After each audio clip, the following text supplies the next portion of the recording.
Enjoying the rain? More drizzle, really. Yeah. Coffee? Got one, thanks.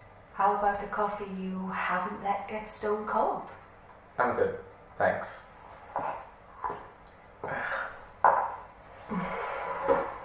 Look, I know what Alice said got to you, but it's only because she cares. I know. I do too. We all do.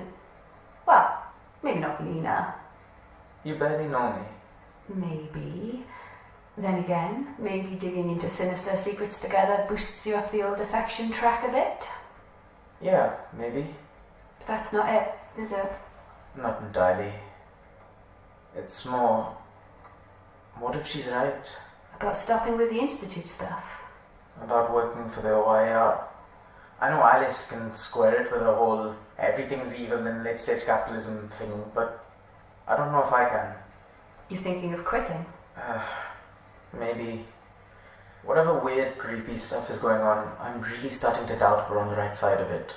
I suppose there's plenty of non-evil jobs out there for a smart, charming guy like you. Maybe not law, but... No, I can go back. If you get desperate, there's always the old beep beep. Beep beep? Check out. Yeah. Well, that's the real question, isn't it? Does my desire not to actively promote evil outweigh my fear of disappointing my parents? Ooh, that's a tough one. Maybe you could stay and try to make things better from the inside? Of course, because that's such a traditionally surefire way to achieve change. Might still be better than living in London on a retail wage. True. For now, I'm probably just going to stay and keep digging. No sense quitting until I have a better idea of what's going on, and if I get fired for it, well, that works too, I guess. And if it turns out it's as dangerous as Alice says? Yeah, well, if like a psycho goat monster or something tries to kill me, I'll definitely quit. Good policy. And you? I couldn't afford to leave even if I wanted to. Sure, but something else is bothering you. Has been ever since we met. You want to talk about it? Not really. Fair enough. Let's just say I have a complicated immigration status. Really? Surprised the civil service didn't pick that one up. I think that OIAR might be a bit less rigorous than the other branches. Anyway, if I had to go back, I couldn't take Jack with me, but staying with him means I have some difficult decisions to make. Look, Celia, if there's anything I can do to help you and Jack. You really mean that? I do. Thanks, Sam. I'll keep it in mind.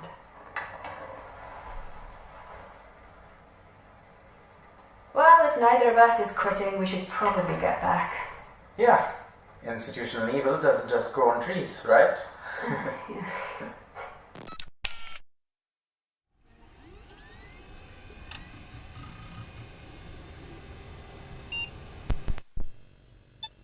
From the desk of Mr. Leonardo Kennings, ACCA, co-treasurer of the Magnus Institute, Manchester, to his esteemed brethren of the same.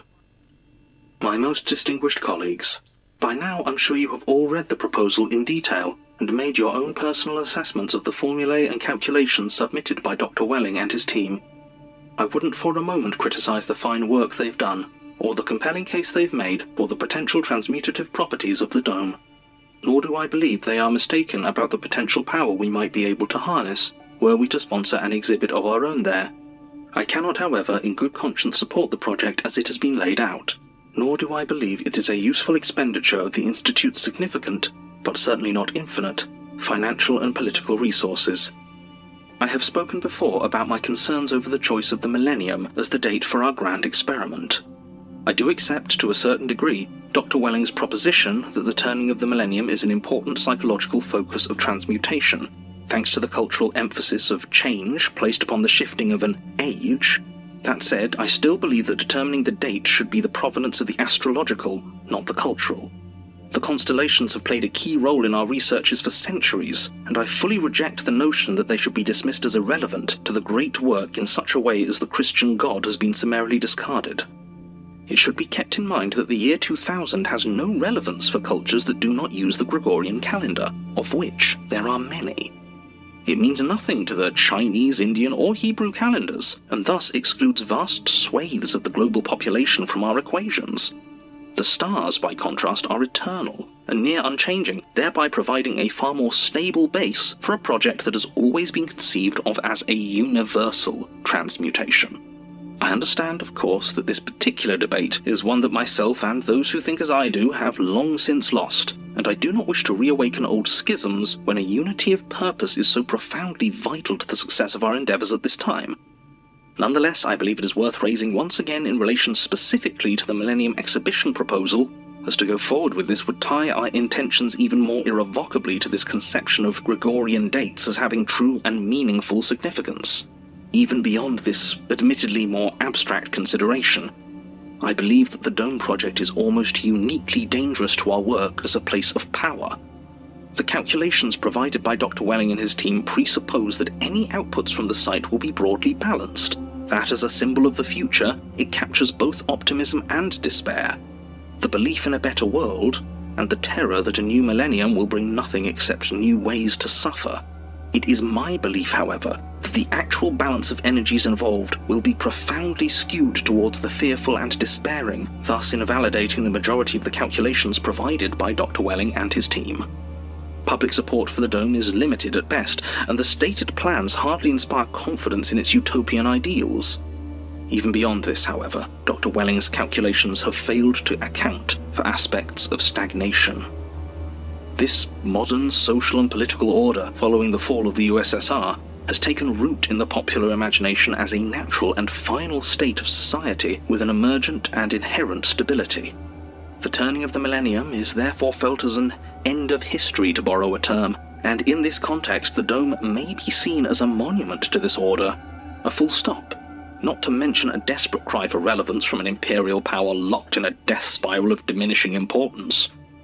If my suspicions on these points are correct, these echoes of stagnation, almost entirely antithetical to our transformative ambitions, make the exhibition profoundly unsuitable to be utilized in the work.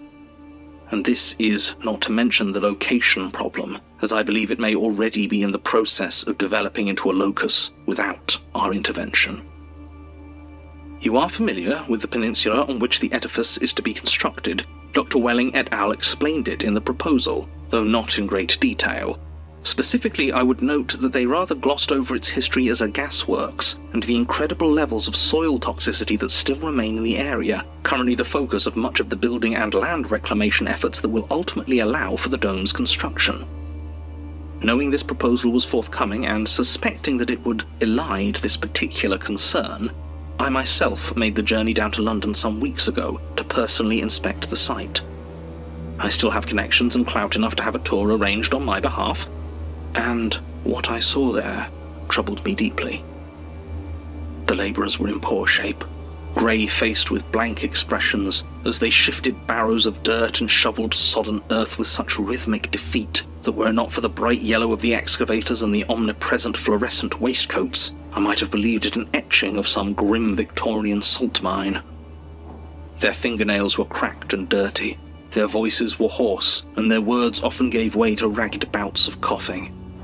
I had not previously considered that there might be any need of mask or respirator, but shortly after my arrival I found myself surreptitiously holding my handkerchief to my mouth and nose, if only to lessen the pervasively acrid smell.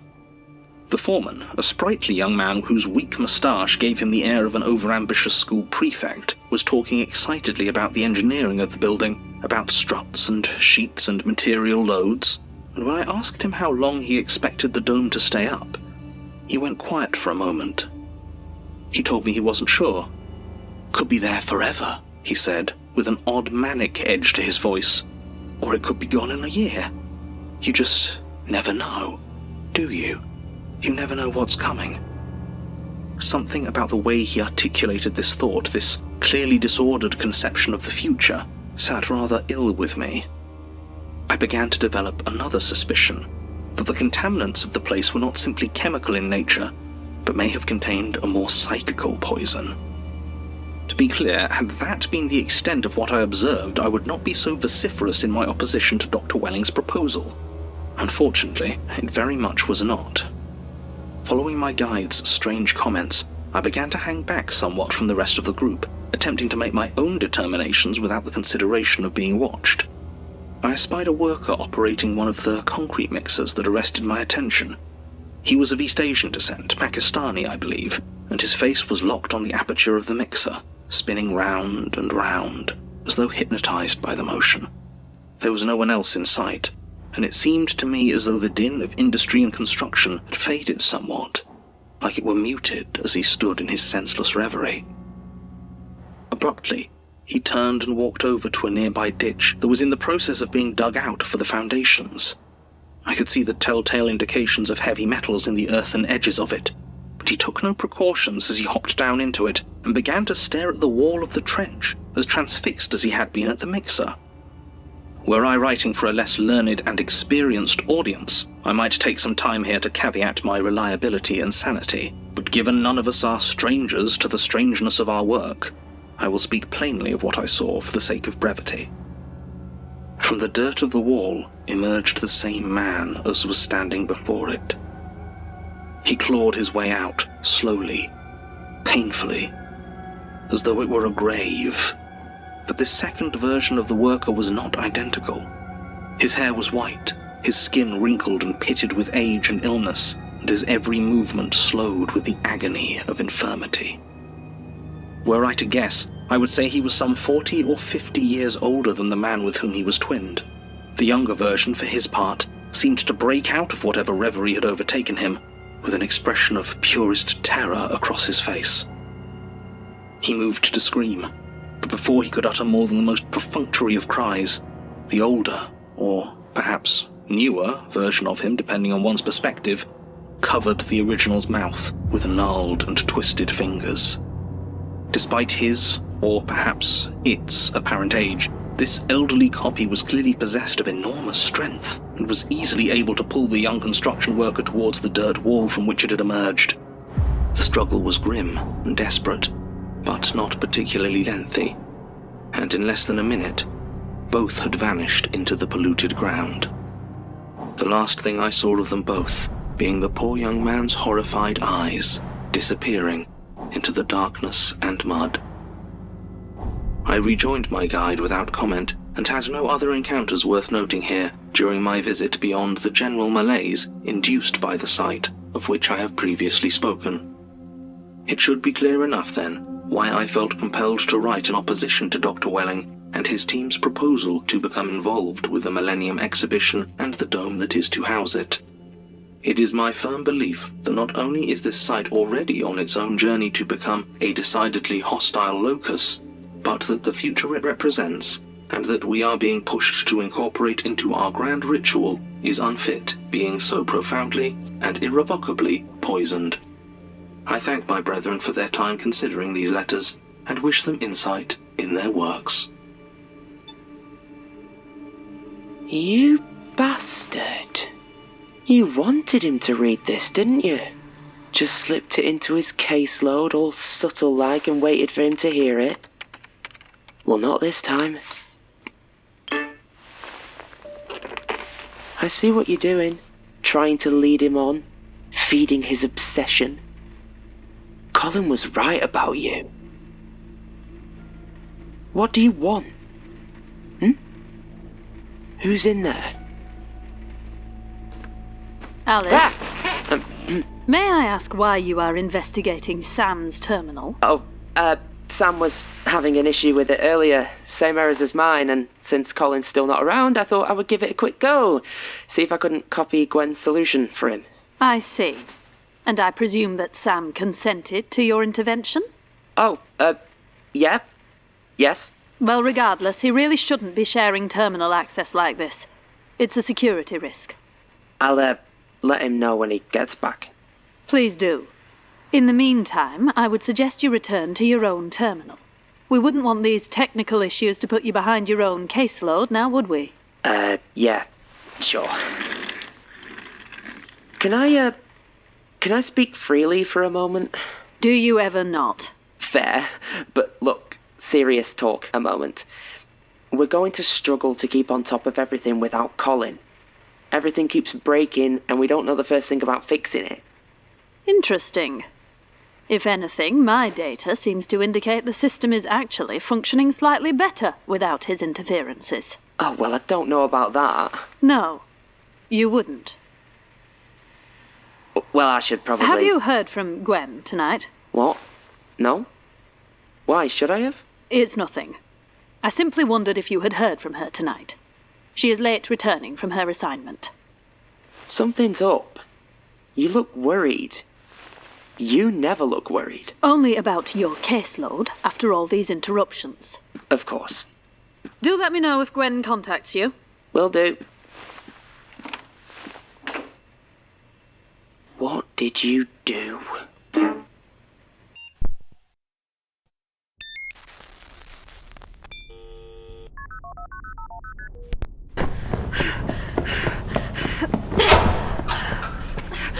Come back, little canvas. Oh, get away from me! What to give you? I'm thinking trash polka, but I never want to impose my own taste on a client.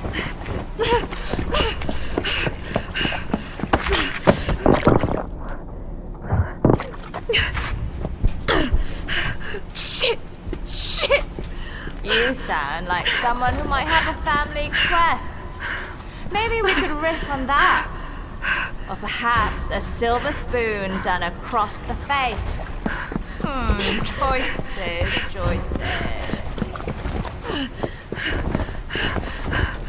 Hey! Hey! Help! You've got to help me! Whoa, what's up, love? They're trying to kill me. Cool. Oi!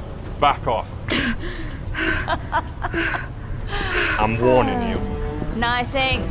Barbed wire, is that? What? Boring, but not badly done. Looks so sharp you could cut yourself. Oh, God! Don't worry. We'll get you something much more unique.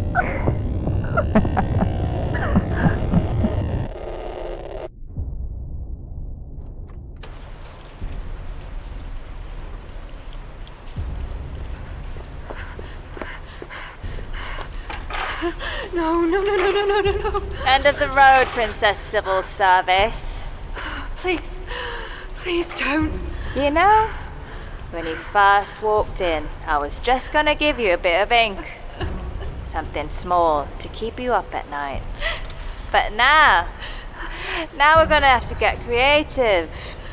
Tell me, how do you feel about scorpions? When I was a little girl, What? there was a shed at the bottom of the What garden. are you so talking I was about? always told never to go inside. There were tools and What are you sharp and doing? deadly things that were not right, too dangerous Alright, for stop. a little girl. Stop it. But then one year we lost the garden. Stop. to another Enough, I house. said. Shut And the up. new one brought everything they needed in the van, so the shed was locked Shut. up tight and sealed against any nosy children who would think that something in there might be rusty toys. Stop to play. talking. Fear they needed a rough You did this. Well, stop it. She's mine. Ma, I found this one.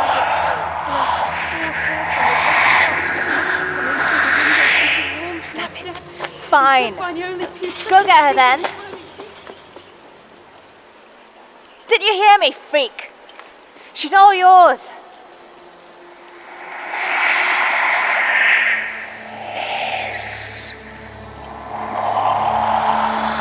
Not here, there, is it?